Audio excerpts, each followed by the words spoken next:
Assalamualaikum warahmatullahi wabarakatuh.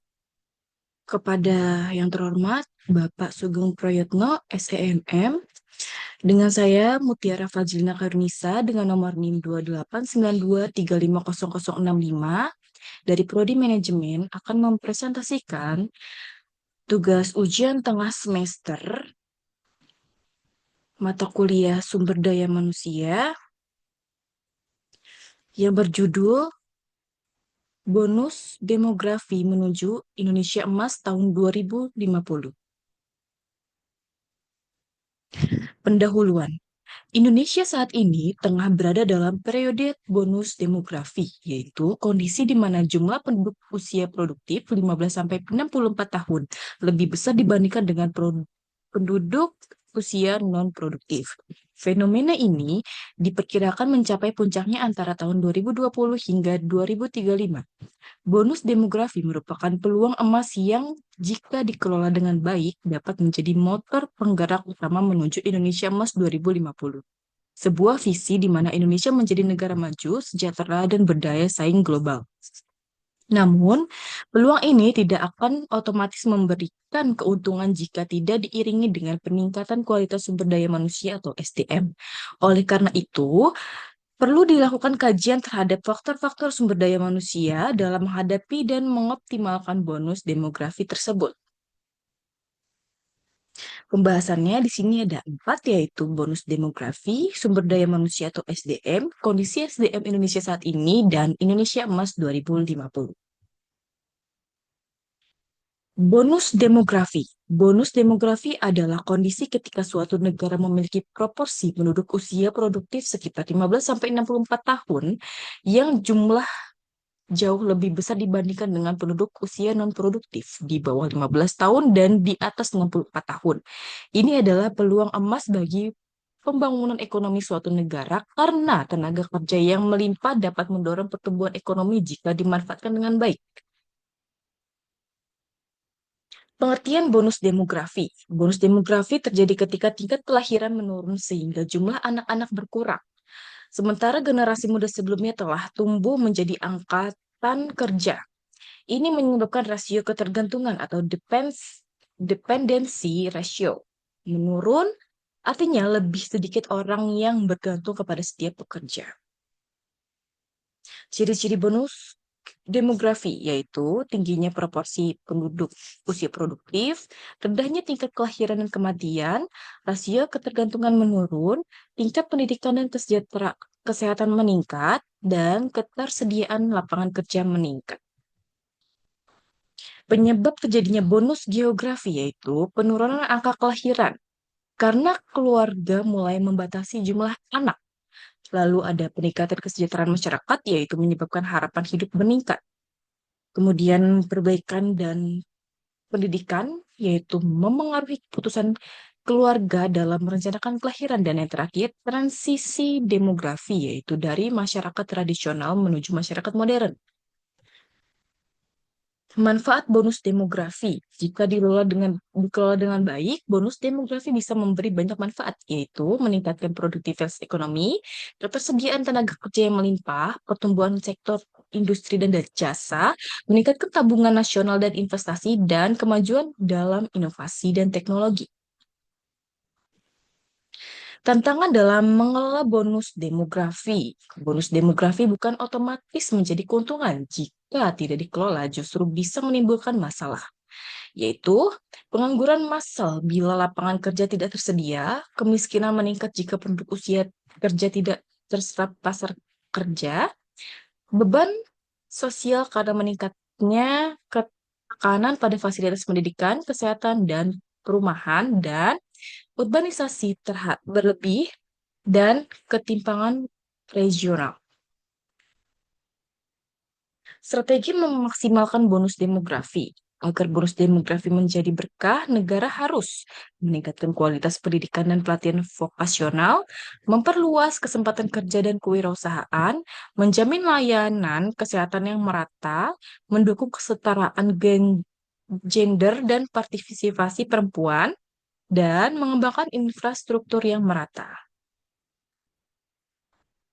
Contoh negara yang sukses memanfaatkan bonus demografi, yaitu Korea Selatan, Jepang, dan Singapura berhasil memanfaatkan periode bonus demografi mereka untuk tumbuh menjadi negara maju dengan ekonomi kuat, dan negara-negara ini melakukan investasi besar dalam pendidikan, industrialisasi, dan teknologi. Jadi, kapan Indonesia mengalami bonus demografi? Indonesia diperkirakan mengalami puncak bonus demografi antara 2020 hingga 2035. Saat ini, sekitar 70% dari total penduduk Indonesia berada pada usia produktif. Ini adalah waktu krusial untuk mendorong pembangunan ekonomi nasional. Sumber daya manusia atau SDM. Sumber daya manusia atau SDM adalah seluruh potensi yang dimiliki oleh manusia yang bisa digunakan untuk menghasilkan barang dan jasa, baik dalam kegiatan ekonomi, sosial, maupun pembangunan negara. Potensi ini meliputi kemampuan fisik, intelektual, keterampilan, kreativitas, serta sikap kerja. Secara umum, SDM adalah manusia sebagai faktor produksi yang memiliki peran utama dalam proses pembangunan. Komponen dalam sumber daya manusia antara lain kuantitas yaitu jumlah penduduk atau negara kerja yang tersedia, kualitas yaitu tingkat pendidikan, keterampilan, kesejahteraan, dan etos kerja, lalu ada distribusi yaitu persebaran tenaga kerja secara geografis dan sektor-sektor kerja, dan produktivitas yaitu tingkat hasil kerja dibandingkan dengan waktu dan tenaga yang digunakan.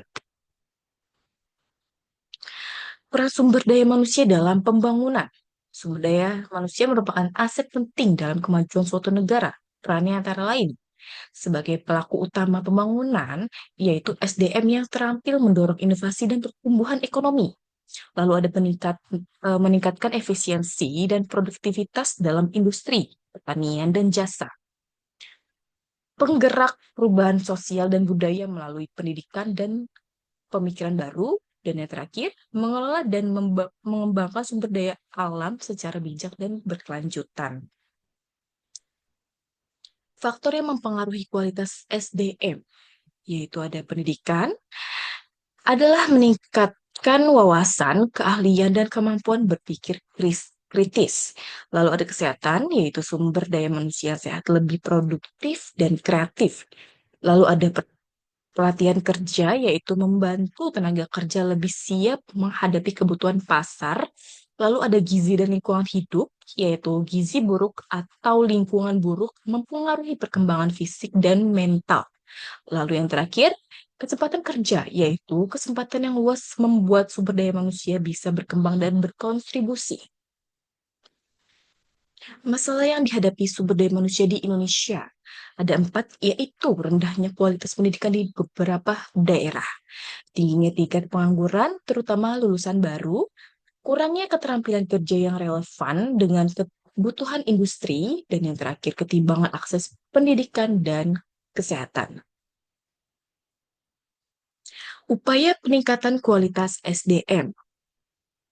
Peningkatan mutu pendidikan dan pelatihan, memperluas akses pendidikan di daerah terpencil, program pelatihan vokasi dan kewirausahaan, perbaikan layanan kesehatan dan gizi masyarakat, dan pengembangan karakter etika kerja dan semangat inovasi. Kondisi SDM Indonesia saat ini. Peringkat daya saing SDM Indonesia. Peringkat dunia. Indonesia berada di peringkat 46 dunia dalam hal daya saing keahlian SDM berdasarkan laporan IMD World Talent Ranking 2024. Peringkat ini menunjukkan sedikit peningkatan dibandingkan tahun sebelumnya yang berada di peringkat 47. Posisi di ASEAN di kawasan Asia Tenggara Indonesia menempati posisi ketiga setelah Singapura dan Malaysia, namun unggul dibandingkan Thailand dan Filipina. Indonesia Emas tahun 2050. Apa itu Indonesia Emas 2050? Indonesia Emas 2050 adalah visi jangka panjang untuk menjadikan Indonesia sebagai negara maju, sejahtera, dan berdaya saing tinggi pada tahun 2050. Visi ini lahir dari harapan bahwa Indonesia bisa memanfaatkan bonus demografi dan momentum pembangunan untuk masuk ke jajaran negara yang ekonomi dan besar dunia. Tujuan utama Indonesia Emas 2050 menjadi negara maju dan berpendapatan tinggi atau high income country, mencapai pemerataan kesejahteraan masyarakat, meningkatkan daya saing SDM dan teknologi, dan menjadi kekuatan ekonomi global top 4 dunia. Mengapa targetnya tahun 2050? Karena pada masa 2020 sampai 2035, Indonesia mengalami bonus demografi. Jika dikelola dengan baik, maka hasilnya akan terasa secara penuh pada tahun 2045 sampai 2050 saat Indonesia memiliki sumber daya manusia berkualitas tinggi, ekonomi yang stabil dan inklusif, inovasi dan teknologi perkembangan pesat, dan struktur sosial dan pendidikan yang merata. Strategi peningkatan SDM menuju Indonesia Emas 2050. Peningkatan akses dan kualitas pendidikan. Strateginya adalah menyediakan pendidikan berkualitas yang merata dan terjangkau di seluruh Indonesia. Tindakannya adalah reformasi kurikulum, mempengaruhi kurikulum yang mencocokkan dengan kebutuhan pasar kerja dan perkembangan teknologi. Pendidikan tidak hanya berfokus pada teori, tetapi juga pada keterampilan praktis dan berpikir kritis. Akses pendidikan memastikan semua anak Indonesia, terutama di daerah pedesaan dan terpencil, memiliki akses yang sama terhadap pendidikan berkualitas. Pelatihan vokasional dan keterampilan meningkatkan pelatihan vokasional untuk mempersiapkan tenaga kerja terampil dan siap untuk bekerja di berbagai sektor seperti teknologi, manufaktur, dan industri kreatif. Penguatan sistem kesehatan. Strateginya adalah meningkatkan kualitas hidup dan produktivitas SDM melalui perbaikan sistem kesehatan. Tindakannya itu akses kesehatan universal, yaitu meningkatkan jangkauan layanan kesehatan termasuk di daerah terpencil agar semua lapisan masyarakat bisa mengakses pelayanan kesehatan yang memadai. Pendidikan gizi dan kesehatan mengedukasi masyarakat tentang pentingnya gaya hidup sehat, nutrisi yang baik, dan pencegahan penyakit agar generasi mendatang lebih sehat dan produktif. Meningkatkan kualitas ketenagakerjaan, strateginya yaitu menjamin bahwa SDM Indonesia memiliki keterampilan yang sesuai dengan perkembangan teknologi dan pasar global. Tindakannya, pendidikan berbasis industri, kolaborasi lebih erat antara lembaga pendidikan dan dunia industri untuk menciptakan lulusan yang sesuai dengan kebutuhan pasar tenaga kerja. Peningkatan kewirausahaan, yaitu mendorong dan mendukung pengembangan kewirausahaan melalui program pelatihan, pendampingan, dan akses ke pendanaan untuk anak-anak muda dan generasi penerus. Pengembangan keahlian digital, yaitu memastikan generasi muda memiliki keterampilan digital yang kuat karena Indonesia sedang menuju ekonomi digital yang berkembang pesat.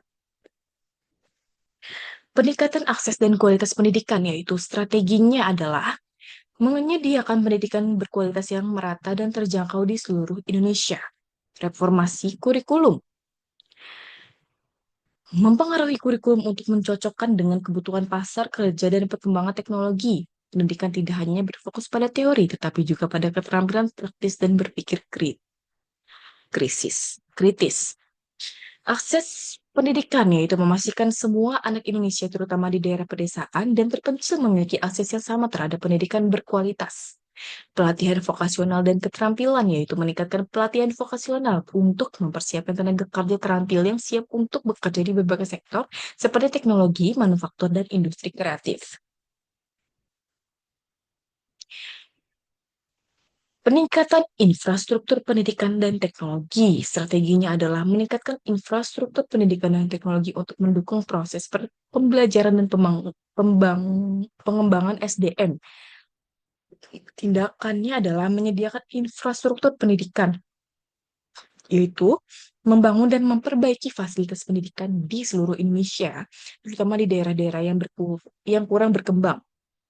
Lalu ada akses teknologi, memastikan bahwa semua masyarakat, terutama di daerah terpencil, memiliki akses ke teknologi dan internet yang memadai untuk mempelajari jarak jauh dan digital. Dan edukasi berbasis teknologi yaitu memperkenalkan penggunaan teknologi dalam sistem pendidikan seperti platform pembelajaran digital dan kelas online yang dapat menjangkau lebih banyak orang. Pengembangan karakter dan kepemimpinan. Strateginya yaitu menyiapkan generasi muda yang tidak hanya terampil, tapi juga memiliki karakter kuat dan kepemimpinan yang baik. Tindakannya yaitu program pendidikan karakter, mengintegrasikan pendidikan karakter dalam kurikulum untuk membentuk generasi yang memiliki etika kerja yang baik, tanggung jawab sosial, dan kepedulian terhadap sesama. Lalu ada pengembangan kepemimpinan, yaitu mendorong generasi muda untuk berperan dalam kegiatan sosial, organisasi, politik, agar mereka memiliki pengalaman kepemimpinan dan bisa mengambil peran dalam pembangunan nasional. Pemerataan kesejahteraan sosial dan ekonomi. Strateginya itu mengurangi kesenjangan sosial dan ekonomi antara daerah dan kelompok masyarakat.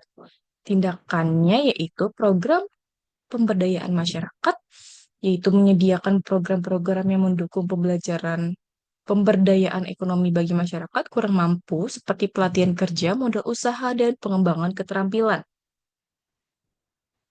Desentralisasi pembangunan, yaitu meningkatkan fokus pada daerah-daerah yang tertinggal agar mereka dapat berkembang dan menyediakan peluang yang sama bagi warganya untuk berkontribusi dalam ekonomi nasional.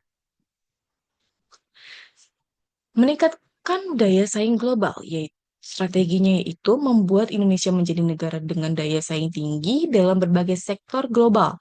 Tindakannya promosi sumber daya manusia unggul, yaitu mempromosikan SDM Indonesia di tingkat global melalui pertukaran pelajar, kerjasama internasional, pembangunan jejaring global. Lalu ada kolaborasi dengan negara lain, yaitu membuka peluang bagi SDM Indonesia untuk bekerja atau belajar di luar negeri, sekalipun membangun kolaborasi internasional yang bermanfaat. Kesimpulan, sumber daya manusia atau SDM merupakan faktor kunci dalam mewujudkan Indonesia Emas tahun 2050 dan bonus demografi yang saat ini sedang dinikmati Indonesia menawarkan peluang besar untuk mencapai kemajuan tersebut. Namun, keberhasilan pemanfaatan bonus demografi tidak datang dengan sendirinya. SDM yang terampil, sehat, dan produktif merupakan fondasi utama untuk membangun ekonomi yang kuat, meningkatkan daya saing global, dan memastikan kesejahteraan sosial bagi seluruh lapisan masyarakat. Baik, sekian presentasi dari saya. Kurang lebihnya saya mohon maaf. Wassalamualaikum warahmatullahi wabarakatuh.